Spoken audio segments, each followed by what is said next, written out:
So in post, there's so many different delivery requirements. And just over the weekend here, I had a client who required everything to be consolidated stem outs from the very beginning.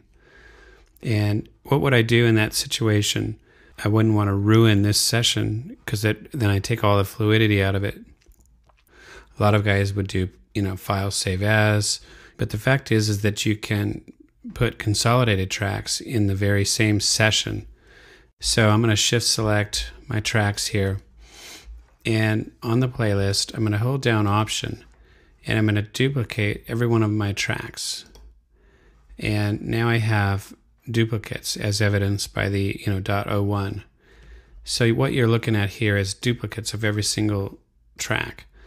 Then I can go and select my source video. My command focuses on, semicolon down, Option Shift 3, go right on down the line like this. Semicolon down, Option Shift 3. And let's do one more. Okay, so now I'm creating new, stemmed playlists. And I have my old tracks still in place in the session.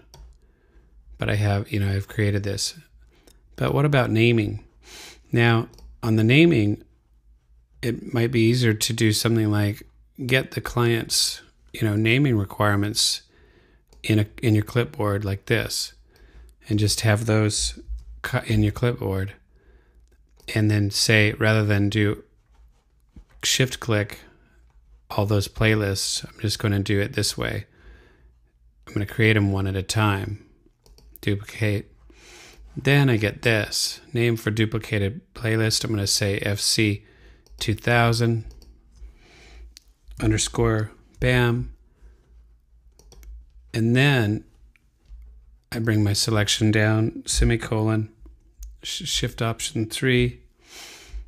Now I'm actually starting to make some sense because I'm actually creating stems that are going to show up in my folders that are correctly named, and then I can go ahead and deliver those. So that's actually my preference, is to keep all my delivery, time code requirements. That's the start time. That's how they want it delivered in my clipboard, and then just go down through and consolidate. So another cool thing about the playlist thing is that you can, in the final version of your session, for archiving or delivery, you can shift these playlists around and reorganize the tracks. I just happen to pick an empty one there. Reorganize the tracks, solely based on the playlists. So that's cool. And it's just another freaking great thing about this whole playlist workflow. I can have all those consolidated, stem outs right within my session.